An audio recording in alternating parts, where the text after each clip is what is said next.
Hello students, our next video is about the transport of materials in our body or in plants.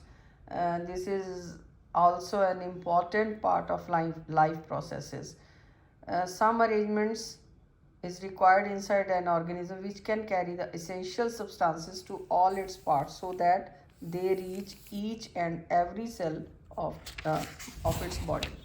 First of all, we are going to discuss transport in plants. ਹੁਣ plants ਦੇ ਵਿੱਚ transportation ਦਾ ਤੁਹਾਨੂੰ ਪਹਿਲਾਂ ਵੀ ਦੱਸਿਆ ਕਿ ਕੀ ਹੈ ਕਿ food water minerals ਜਿਹੜਾ ਲਿਵਿੰਗ ਆਰਗੇਨਿਜ਼ਮ ਹੈ ਉਸਦੀ ਬਾਡੀ ਦੇ ਹਰ ਪਾਰਟ ਤੱਕ ਪਹੁੰਚਾਉਣਾ ਇਹ ਹੈ ਟਰਾਂਸਪੋਰਟੇਸ਼ਨ। ਹੁਣ ਇਹ ਟਰਾਂਸਪੋਰਟ ਇਨ ਪਲਾਂਟਸ ਹੈ। ਪਲਾਂਟਸ ਦੇ ਵਿੱਚ ਜਿਹੜੇ ਲੀਵਸ ਹੈ ਇਹਦੇ ਵਿੱਚ ਫੂਡ ਬਣਦਾ ਹੈ ਔਰ ਜਿਹੜੇ ਰੂਟਸ ਹੈ ਇਹਨਾਂ ਤੋਂ ਵਾਟਰ ਔਰ ਮਿਨਰਲਸ ਜਿਹੜੇ ਹੈ ਉਹ ਲਿੱਤੇ ਜਾਂਦੇ ਹੈ ਤੇ ਬਾਕੀ ਸਾਰੀ ਬਾਡੀ ਤੱਕ ਪਹੁੰਚਾਏ ਜਾਂਦੇ ਹੈ। ਜ਼ਾਈਲਮ ਵਿੱਚ ਕੈਰੀਜ਼ ਵਾਟਰ ਐਂਡ ਮਿਨਰਲਸ। ਜ਼ਾਈਲਮ ਜਿਹੜਾ ਟਿਸ਼ੂ ਹੈ ਉਹ ਜ਼ਾਈਲਮ ਮੈਂ ਕਹਿੰਦੀ ਹੁੰਦੀ ਹਾਂ ਕਿ ਜ਼ਾਈਲਮ ਜਲ ਮਤਲਬ ਵਾਟਰ ਦੇ ਨਾਲ ਵਾਟਰ ਕੈਰੀ ਕਰਦਾ ਹੈ। ਫਲੋਇਮ ਫੂਡ ਮਟੀਰੀਅਲ ਜਿਹੜੇ ਆ ਉਹ ਕੈਰੀ ਕਰਦੇ ਆ ਉਹ ਟਰਾਂਸਪੋਰਟ ਕਰਦੇ ਆ। ਜ਼ਾਈਲਮ ਟਿਸ਼ੂਜ਼ ਜਿਹੜੇ ਹੈਗੇ ਦੇਖੋ ਇਹ ਵਾਟਰ ਔਰ ਮਿਨਰਲ ਜਿਹੜੇ ਆ ਉਹ ਪੱਤੇ ਤੱਕ ਵੀ ਲੈ ਕੇ ਜਾਂਦੇ ਲੀਵਸ ਤੱਕ ਲੈ ਕੇ ਜਾਂਦੇ ਸਾਰੀ ਬਾਡੀ ਤੱਕ ਲੈ ਕੇ ਜਾਂਦੇ ਔਰ ਇੱਥੇ ਫੂਡ ਬਣਦਾ ਫੂਡ ਪ੍ਰੀਪੇਅਰ ਕਰਦੇ ਆ ਲੀਵਸ ਦੇ ਵਿੱਚ ਫੂਡ ਜਿਹੜਾ ਹੈਗਾ ਉਹ ਬਾਕੀ ਸਾਰੇ ਉਸ ਤੱਕ ਲੈ ਕੇ ਜਾਇਆ ਜਾਂਦਾ ਸਾਰੇ ਪਲਾਂਟਸ ਦੇ ਪਾਰਟਸ ਤੱਕ ਲੈ ਕੇ ਜਾਇਆ ਜਾਂਦਾ। ਹੁਣ ਇਸ ਦੇ ਵਿੱਚ ਕੀ ਹੈ ਜੀ ਵੀ mechanism of transport of food in plant. The movement of food in phloem takes place by utilizing energy. Energy use ਹੁੰਦੀ है transportation वास्ते वो सानू respiration नाल मिलती है। This happens as follows. The sugar made in leaves is loaded into the sieve tubes of phloem tissue by using energy from ATP. ठीक है जी एनर्जी यूज होंगी है। Water now enters into sieve tubes containing sugar by the process of osmosis due to which the pressure in phloem tissue rises. ठीक है जी osmosis the process दे नाल phloem tissue दे विच जिहड़ा water है वो एंटर करदा। The high pressure produces in phloem tissue moves the food to all the parts of the plants having less pressure in their tissues. और जिवें ये एक ਉਹ ਹੈ ਵੀ ਕਿਹੜੀ ਇਹਨਾਂ ਨੇ ਕੁਐਸਚਨ ਵੀ ਦਿੱਤਾ ਹੈ ਜ਼ਾਈਲਮ ਇਨ ਪਲਾਂਟਸ ਆਰ ਰਿਸਪੋਂਸੀਬਲ ਫॉर ਜ਼ਾਈਲਮ ਕਿਸ ਚੀਜ਼ ਲਈ ਰਿਸਪੋਂਸੀਬਲ ਹੁੰਦਾ ਹੈ ਟਰਾਂਸਪੋਰਟ ਆਫ ਫੂਡ ਵਾਟਰ ਲਈ ਔਰ ਫਲੋਇਮ ਕਿਸ ਚੀਜ਼ ਲਈ ਰਿਸਪੋਂਸੀਬਲ ਹੁੰਦਾ ਟਰਾਂਸਪੋਰਟ ਆਫ ਫੂਡ ਲਈ।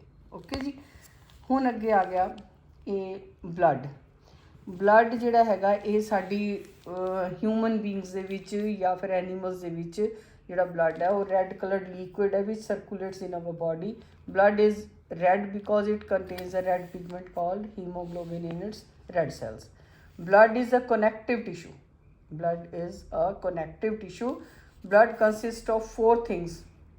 ਕਿਹੜੀਆਂ 4 ਚੀਜ਼ਾਂ ਦੇ ਨਾਲ ਬਣਿਆ ਹੁੰਦਾ plasma, RBC, red blood capsules, WBC, white blood capsules and platelets. ਇਹਨਾਂ 4 ਚੀਜ਼ਾਂ ਨਾਲ ਮਿਲ ਕੇ ਇਹ ਬਣਿਆ ਹੁੰਦਾ ਇਹਨਾਂ ਦਾ ਅਲੱਗ-ਅਲੱਗ ਕੰਮ ਹੈ। Plasma, the liquid part of blood is called plasma. Plasma is colorless liquid which consists mainly of water with many substances dissolved in it. Plasma ਜਿਹੜਾ liquid part ਜਿਹੜਾ blood ਦਾ ਹੈ ਉਸ ਨੂੰ ਅਸੀਂ plasma ਕਹਿੰਦੇ ਹਾਂ। ਅੱਗੇ ਆ ਗਿਆ ਜੀ RBC. Red blood cells carry oxygen from the lungs to all the cells of the body. ਜਿਹੜੇ red RBC ਹੈਗੇ ਆ ਇਹ oxygen carrying cells ਹੈਗੇ ਆ ਇਹਨਾਂ ਦੇ ਨਾਲ ਹੀ ਜਿਹੜੀ ਹੀਮੋਗਲੋਬਿਨ ਬਣਦੀ ਹੈ। The hemoglobin present in red blood cells which carries oxygen in body. Hemoglobin performs a very important function of carrying oxygen from lungs to body tissues. ठीक है जी हीमोग्लोबिन ਜਿਹੜੀ ਅਸੀਂ ਟੈਸਟ ਵੀ ਕਰਾਉਂਦੇ ਆ ਕਿ ਕਿੰਨਾ HB ਹੈ HB ਮਤਲਬ ਹੀਮੋਗਲੋਬਿਨ ਕਿੰਨਾ ਉਹਦਾ ਮਤਲਬ ਇਹ ਹੁੰਦਾ ਕਿ RBC ਸਾਡੇ ਕਿੰਨੇ ਸਾਡੀ ਬਾਡੀ ਦੇ ਵਿੱਚ। ਓਕੇ ਹੁਣ ਨੈਕਸਟ ਹੈਗਾ ਜੀ white blood cells. White WBC ਜਿਹੜੇ ਹੈਗੇ ਆ fight infection and protect us from diseases. ਇਹ ਸਾਡੇ ਇੱਕ ਆਰਮੀ ਦਾ ਕੰਮ ਕਰਦੇ ਆ ਇਹ ਸਾਨੂੰ ਡਿਜ਼ੀਜ਼ਸ ਤੋਂ ਬਚਾਉਂਦੇ ਆ WBC। ਔਰ platelets help in coagulation of blood in a cut or ਵੂੰਡ। ਜਦੋਂ ਸਾਡੇ ਕੋਈ ਸੱਟ ਲੱਗਦੀ ਹੈ ਤਾਂ खून बंद क्यों होंदा, क्योंकि साडी जिहड़े कनैक्टिव टिशू ब्लड है उहदे विच प्लेटलैट्स प्रेजेंट होंदे हैं और इन्हां दा काम की है कि ब्लड जिथों आना शुरू होया उस दे उत्ते एक मतलब पतली जी एक झिल्ली जी बना देनी है जी, क्लॉटिंग कर देनी है ब्लड की, जिस दे नाल वो बंद हो जाता है। फंक्शनस ऑफ ब्लड की है जी, ब्लड दे इंपॉर्टेंट फंक्शनस हैं। It carries oxygen from the lungs to different parts of the body, ठीक है जी। ये लंग्स तो ऑक्सीजन लैके सारी बॉडी के डिफरेंट पार्ट्स के पहुँचाता है। Second, blood carries carbon dioxide from body cells to the lungs for breathing out. Carbon dioxide जी है बॉडी सैल्स तो लैके लंग्स तक लैके जाता है ताकि ये बाहर कढ़ी जा सके। Blood carries digested food from the small intestine to all parts of body. Digested food ਨੂੰ स्मॉल इंटेस्टाइन तो बॉडी के बाकी पार्ट्स तक लैके जाता है। ये इंपॉर्टेंट क्वेश्चन है फंक्शनस ऑफ ब्लड।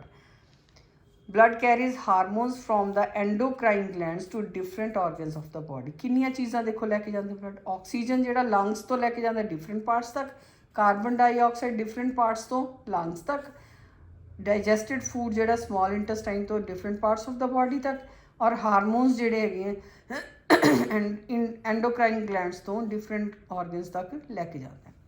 नैक्सट है blood carries a waste product called urea. Urea जिहड़ा है वेस्ट प्रोडक्ट हुंदा लीवर दे विच, ओनू किडनीज तक लैके जांदा है ते यूरिन दे तौर ते इह बाहर एक्सक्रीट किया जाता है, बाहर कढ़िया जाता है साडी बॉडी तो। Blood protects the body from disease, this is because WBC kill the bacteria and other germs which cause disease. क्योंकि साडी ਉਹਦੇ 'ਚ ब्लड ਦੇ ਵਿੱਚ वाइट ब्लड ਕਾਪਸਲਸ ਹੈਗੇ ਉਹ ਸਾਨੂੰ ਡਿਜ਼ੀਜ਼ਸ ਤੋਂ ਬਚਾਉਂਦੇ। ਨੈਕਸਟ ਹੈ blood regulates the body temperature. Body temperature ਨੂੰ ਇਹ ਸੈੱਟ ਰੱਖਦਾ ਹੈ ਕਿਉਂਕਿ this is because the blood capillaries in our skin help to keep our body temperature constant at 37 degree Celsius। next है human circulatory system। Human circulatory system they which the various organs of human circulatory system are heart, arteries, veins and capillaries, ठीक है जी। सब तो पहला heart, फिर arteries, फिर veins and फिर capillaries. और ये ह्यूमन सर्कुलेटरी सिस्टम जिहड़ा हार्ट है वो पंप करन दे लई ब्लड नूं पंप करदा है, ठीक है। और in the circulatory system the heart act as pump to push out the blood। the arteries, veins and capillaries act as pipes, जिवें पाइपां राहीं लैके जाया जाता blood through which the blood flows। these tubes which carry blood are called blood vessels। thus there are 3 types of blood vessels in the human body: arteries, veins and capillaries। okay जी। ਹੁਣ heart ਦੇ ਬਾਰੇ 'ਚ ਆਪਾਂ ਦੇਖੋ ਇੱਧਰ ਲਿਖਿਆ ਵੀ ਹੋਇਆ, ਇੱਧਰ ਡਾਇਗਰਾਮ ਬਣੀ ਹੋਈ ਹੈ। ਦ ਹਾਰਟ ਇਜ਼ ਰਫਲੀ ਟਰਾਈਐਂਗੂਲਰ ਇਨ ਸ਼ੇਪ, ਠੀਕ ਹੈ ਜੀ, ਇਹ triangular in shape. It is made up of special muscle called cardiac muscle. ਇਹ ਕਾਰਡੀਅਕ ਮਸਲ ਦੇ ਨਾਲ ਬਣਿਆ ਹੁੰਦਾ ਹੈ ਔਰ ਇਸ ਦੇ ਵਿੱਚ ਦੇਖੋ ਇਹ ਹਾਰਟ ਨੂੰ ਰਿਸੀਵ ਵੀ ਕਰਦਾ ਹੈ, ਠੀਕ ਹੈ, ਭੇਜਦਾ ਵੀ ਹੈ। ਪਹਿਲਾਂ ਇੱਧਰ ਜਿਹੜੀ ਮੇਨ ਇਹ ਹਾਰਟ ਹੈ, ਹਾਰਟ ਦੇ ਵਿੱਚ ਉੱਪਰ ਜਿਹੜੇ ਹੈਗੇ ਆ ਔਰੀਕਲਸ, ਨੀਚੇ ਵੈਂਟਰੀਕਲਸ ਦੋਨੋਂ ਪਾਸੇ। ਔਰ ਇਹ ਜਿਹੜੀ ਵਿੱਚ ਦੀਵਾਰ ਹੈ ਇੰਟਰਵੈਂਟਰੀਕੂਲਰ ਸੈਪਟਮ ਹੈ ਇਹ, ਓਕੇ ਜੀ। ਔਰ ਇਹਦੇ ਵਿੱਚ ਇਹ ਮੇਨ ਵੀਨਾ ਕੇਵਾ ਹੈ, ਮੇਨ ਵੇਨ ਹੈ ਜਿਸ ਦੇ ਨਾਲ ਸਾਰਾ ਜਿਹੜਾ ਡੀਆਕਸੀਜਨੇਟਡ ਬਲੱਡ ਹੈ ਹਾਰਟ ਦੇ ਵਿੱਚ ਆਉਂਦਾ ਸਾਰੀ ਬੋਡੀ ਤੋਂ ਆ ਕੇ। फिर ये ब्लड जोड़ा है ये वॉल्व्स लगे हुए हैं, इनलैट वॉल्व है, इतों ये वॉल्व जोड़े दरवाजे वांगू एक पासे नूं खुलते दूजे पासे नूं नहीं खुलते। अगर ब्लड इत्थे आके वापस जाना चाहे नहीं जाता। इतों ये ऑरिकल्स तो वैंट्रिकल दे विच आ जांदे ब्लड आ जाता है। वैंट्रिकल्स तो ब्लड जोड़ा हैगा ये जाता है जी पल्मनरी आर्टरी राही साफ होने के लिए लंग्स दे विच, ठीक है जी। ये लंग्स दे विच साफ होने लई जाता है और फिर लंग्स विचों साफ होकर जिहड़ा पल्मनरी वेन राही ये दूसरे पासे आ जाता है और लैफ्ट एट्रीयम दे विच आ गया। लैफ्ट एट्रीयम दे तो लैफ्ट वैंट्रिकल दे विच आ गया। लैफ्ट वैंट्रिकल तो जिहड़ा ब्लड है द्वारा मेन आर्टरी राही बाकी बॉडी नूं सप्लाई हुंदा है। हुण बच्चों ये ब्लड जिहड़ा जदों आंदा है ਤਾਂ ਇਹ ਫੈਲਦਾ ਔਰ ਜਦੋਂ ਵਾਪਸ ਜਾਂਦਾ ਤਾਂ ਇਹ ਸੁੰਗੜਦਾ। ਜੋ ਜਿਵੇਂ ਇਹ ਕੰਟਰੈਕਟ ਕਰਦਾ ਹਾਰਟ, ਜਿਹੜੀ ਸਾਡੀ ਹਾਰਟ ਬੀਟ ਹੈ ਉਹ ਕੰਟਰੈਕਟ ਹੋਣਾ, ਐਕਸਪੈਂਡ ਹੋਣਾ, ਕੰਟਰੈਕਟ ਐਕਸਪੈਂਡ, ਕੰਟਰੈਕਟ ਐਕਸਪੈਂਡ, ਐਵੇਂ। ਔਰ ਜਦੋਂ ਇਹ ਕੰਟਰੈਕਟ ਕਰਦਾ ਦੈਟ ਮੀਨਸ ਇਹ ਇੱਧਰ ਲੰਗਸ ਨੂੰ ਭੇਜ ਰਿਹਾ, ਡੀਆਕਸੀਜਨੇਟਡ ਬਲੱਡ ਸਾਫ਼ ਹੋਣ ਲਈ ਭੇਜ ਰਿਹਾ, ਔਰ ਇੱਧਰ ਸਾਫ਼ ਬਲੱਡ ਜਿਹੜਾ ਹੈਗਾ ਉਹ ਬਾਕੀ ਬੋਡੀ 'ਚ ਭੇਜ ਰਿਹਾ। ਔਰ ਜਦੋਂ ਐਕਸਪੈਂਡ ਕਰਦਾ ਉਸਦਾ ਮਤਲਬ ਇਹ ਹੈ ਕਿ ਬੋਡੀ ਦਾ ਜਿਹੜਾ ਬਾਕੀ ਸਾਫ਼ ਹੋਣ ਲਈ ਜਿਹੜਾ ਖੂਨ ਡੀਆਕਸੀਜਨੇਟਡ ਬਲੱਡ ਹੈਗਾ ਉਹ ਆ ਗਿਆ ਇਹਦੇ ਵਿੱਚ, ਇੱਧਰੋਂ ਸਾਫ਼ ਹੋ ਕੇ ਆ ਗਿਆ ਲੰਗਸ ਤੋਂ। ਇਹ ਡਬਲ ਇਸ ਦੇ ਵਿੱਚ ਚੀਜ਼ ਚੱਲਦੀ ਹੈ। ਇਹ ਆਪਾਂ ਅੱਗੇ ਵੀ ਕਰਾਂਗੇ। ਹਾਰਟ ਦਾ ਕੰਮ प्योरीफाई ब्लड नहीं है, टू प्योरीफाई ब्लड नहीं है। Heart is only to pump the blood to deoxygenated blood to lungs and oxygenated blood into the body। ਇਹ ਇੱਥੇ ਡਾਇਗਰਾਮ ਦਿੱਤੀ ਹੋਈ ਹੈ ਬਲੱਡ ਸਰਕੂਲੇਸ਼ਨ ਇਨ ਹਿਊਮਨ ਬੋਡੀ। ਹੁਣ ਇਸ ਦੇ ਵਿੱਚ ਦੇਖੋ ਬਹੁਤ ਸੋਹਣਾ ਦਿੱਤਾ ਹੋਇਆ ਇਹਨਾਂ ਨੇ। ਬੋਡੀ ਆਰਗਨਸ ਤੋਂ ਜਿਹੜਾ ਬਲੱਡ ਹੈ ਇਹ ਰਾਈਟ ਏਟਰੀਅਮ 'ਚ ਗਿਆ, ਰਾਈਟ ਏਟਰੀਅਮ ਤੋਂ ਰਾਈਟ ਵੈਂਟਰੀਕਲ 'ਚ ਗਿਆ, ਔਰ ਜਿਹੜੇ ਵਾਲਵਸ ਹੈ ਇਹ ਜੇ ਚਾਹਵੇ ਵੀ ਇੱਥੇ ਡੀਆਕਸੀਜਨੇਟਡ ਬਲੱਡ ਵੀ ਵਾਪਸ ਚਲੇ ਜਾਵੇ ਨਾ, ਵਾਪਸ ਨਹੀਂ ਜਾ ਸਕਦਾ ਕਿਉਂਕਿ ਇਹ ਵਾਲਵ ਬੰਦ ਹੋ ਜਾਂਦੇ ਆ। ਰਾਈਟ ਵੈਂਟਰੀਕਲ ਤੋਂ ਬਲੱਡ ਜਿਹੜਾ ਗਿਆ ਲੰਗਸ ਦੇ ਵਿੱਚ ਪਲਮਨਰੀ ਆਰਟਰੀ ਰਾਹੀਂ, ਲੰਗਸ ਵਿੱਚ ਸਾਫ਼ ਹੋਇਆ ਬਲੱਡ, ਆਕਸੀਜਨ ਇਸ ਦੇ ਵਿੱਚ ਸ਼ਾਮਿਲ ਹੋਈ, ਸਾਫ਼ ਹੋ ਕੇ ਪਲਮਨਰੀ ਵੇਨ ਰਾਹੀਂ ਵਾਪਸ ਇਹ ਲੈਫਟ ਏਟਰੀਅਮ 'ਚ ਆ ਗਿਆ। ਲੈਫਟ ਏਟਰੀਅਮ 'ਚ ਆ ਕੇ ਇਹ ਲੈਫਟ ਵੈਂਟਰੀਕਲ 'ਚ ਚਲਾ ਗਿਆ। ਲੈਫਟ ਵੈਂਟਰੀਕਲ ਤੋਂ ਬਲੱਡ ਜਿਹੜਾ ਹੈਗਾ ਮੇਨ ਆਰਟਰੀ ਰਾਹੀਂ ਆਕਸੀਜਨੇਟਡ ਬਲੱਡ ਬੋਡੀ ਦੇ ਆਰਗਨਸ ਤੱਕ ਚਲਾ ਗਿਆ। ਦਿਸ is the circulation of blood in our body. ਠੀਕ ਹੈ ਜੀ। ਹਾਰਟ ਬੀਟ ਜਿਹੜੀ ਹੈਗੀ ਆ ਉਹ expansion and contraction of blood ਹੁੰਦੀ ਹੈ ਔਰ ਉਸਨੂੰ ਹਾਰਟ ਬੀਟ ਕਹਿੰਦੇ ਆ। ਔਰ ਹੁਣ ਇੱਕ ਇਸ ਦੇ ਵਿੱਚ ਦਿੱਤਾ ਹੋਇਆ ਆਪਰੇਟਸ ਜਿਸਨੂੰ ਕਹਿੰਦੇ ਆ ਸਫਿਗਮੋਮੈਨੋਮੀਟਰ, ਸਫਿਗਮੋਮੈਨੋਮੀਟਰ। ਠੀਕ ਹੈ ਜੀ, ਸਫਿਗਮੋਮੈਨੋਮੀਟਰ ਬਹੁਤ ਬੜਾ ਸ਼ਬਦ ਹੈ ਇਹ। ਇਸ ਆਪਰੇਟਸ ਦੇ ਨਾਲ ਅਸੀਂ ਦੇਖਦੇ ਹਾਂ ਵੀ ਕਿੰਨਾ ਬਲੱਡ ਪ੍ਰੈਸ਼ਰ ਹੈ। ਅਸੀਂ ਕਹਿੰਦੇ ਹਾਂ ਜੀ ਉੱਪਰਲਾ 120 ਹੋਣਾ ਚਾਹੀਦਾ, ਨਿਚਲਾ 180 ਹੋਣਾ ਚਾਹੀਦਾ। ਸਿਸਟੋਲਿਕ ਪ੍ਰੈਸ਼ਰ 120, ਡਾਇਸਟੋਲਿਕ 80 ਹੋਣਾ ਚਾਹੀਦਾ। ਇਹ ਕੀ ਚੀਜ਼ ਹੈ? maximum pressure at which blood leaves the heart through main artery during contraction phase is called systolic pressure। मतलब ਜਦੋਂ ਸਾਡਾ ਹਾਰਟ ਜਿਹੜਾ ਹੈ ਕੰਟਰੈਕਟ ਹੁੰਦਾ ਉਸਨੂੰ ਕਹਿੰਦੇ ਉਹ 120 mm ਹੋਣਾ ਚਾਹੀਦਾ। ਜਦੋਂ ਐਕਸਪੈਂਡ ਹੁੰਦਾ, ਰਿਲੈਕਸ ਹੁੰਦਾ ਤਾਂ ਉਸਨੂੰ ਕਹਿੰਦੇ 80। ਜਦੋਂ ਬਲੱਡ ਉਹਦੇ 'ਚ ਆਉਂਦਾ ਤਾਂ ਉਹ 80 ਆਉਣੀ ਚਾਹੀਦੀ ਹੈ ਉਸਦੀ ਰੀਡਿੰਗ। ਅਤੇ ਜਦੋਂ ਬਲੱਡ ਹਾਰਟ ਕੰਟਰੈਕਟ ਹੁੰਦਾ ਤਾਂ ਉਦੋਂ 120 ਆਉਣੀ ਚਾਹੀਦੀ ਹੈ। ਇਹ ਹੈ blood pressure. According to age ਵੀ ਇਹ ਥੋੜ੍ਹਾ ਜਿਹਾ ਚੇਂਜ ਹੋ ਜਾਂਦਾ, ਜਿਵੇਂ 60 ਈਅਰਸ ਦੀ ਏਜ 'ਤੇ ਜਾ ਕੇ ਜਿਹੜਾ ਇਹਦਾ ਹੈ ਉਹ 145 90 ਤੱਕ ਵੀ ਹੋ ਜਾਂਦਾ। ਪਰ ਆਮ ਜਿਹੜਾ ਹੈ ਸਾਡਾ BP ਇੰਨਾ ਹੋਣਾ ਚਾਹੀਦਾ 120 80। ਠੀਕ ਹੈ। ਆਪਾਂ ਇਹ ਸਾਰਾ ਇਸ ਤਰ੍ਹਾਂ ਆਕਸੀਜਨ ਉਹਦੇ 'ਚ ਪਹੁੰਚ ਜਾਂਦੀ। ਉਸ ਤੋਂ ਬਾਅਦ ਆ ਗਈ ਜੀ ਐਕਸਕ੍ਰੀਸ਼ਨ। ਐਕਸਕ੍ਰੀਸ਼ਨ ਜਿਹੜਾ ਹੈ ਪਲਾਂਟਸ ਦੇ ਵਿੱਚ ਐਕਸਕ੍ਰੀਸ਼ਨ ਕਿਵੇਂ ਦਾ? Main waste product by plants are carbon dioxide, water vapour and oxygen.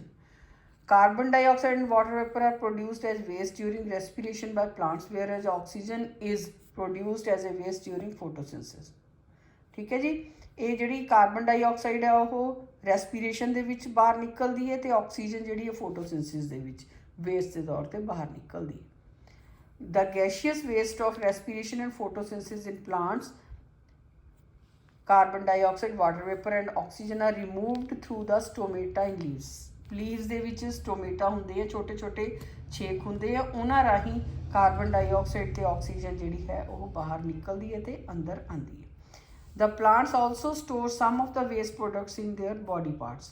ਹੋਰ ਵੀ ਜਿਹੜੇ ਹੈ ਇਹਦੇ ਵਿੱਚ ਵੇਸਟ ਪ੍ਰੋਡਕਟ ਹੁੰਦੇ ਆ ਪਲਾਂਟਸ ਦੇ ਵਿੱਚ। For example, some of the waste products collect in leaves, bark and fruits of the plants। The plants get rid of these waste by shedding of leaves। Get rid मतलब ਇਸ ਤੋਂ ਛੁਟਕਾਰਾ ਪਾਉਂਦੇ ਹੈ ਕਿਵੇਂ?